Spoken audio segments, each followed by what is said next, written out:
Hello, నమస్తే friends. చేయబోయే పనిని తెలుసుకోవడమే వివేకం. ఎలా చేయాలో తెలుసుకోవడం నైపుణ్యం. దాన్ని పూర్తి చేయడమే సద్గుణం. నలుగురిలో నిన్ను ఆదర్శంగా తీసుకోవాలే తప్ప నీలా ఉండకూడదని మాత్రం అనుకోకూడదు. దుర్మార్గుడి దృష్టిలో తెలివి అంటే తప్పు చేసి తప్పించుకోవడం. మంచివారి దృష్టిలో తెలివి అంటే తప్పు అనే పరిస్థితి నుండి తప్పుకోవడం.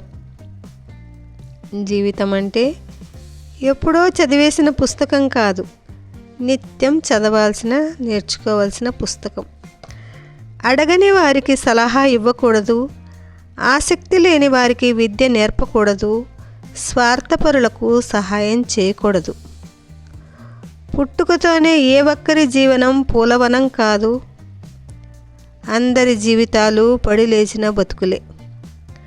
మన ఒక్కరికే కాదు, అసలు భూమిపై సమస్య లేని మనిషే లేడు. అందుకే రేపటి రోజున సంతోషం వస్తుందన్న ఆశతో నవ్వుతూ జీవించడం అలవర్చుకోవాలి. అదే జీవిత రహస్యం.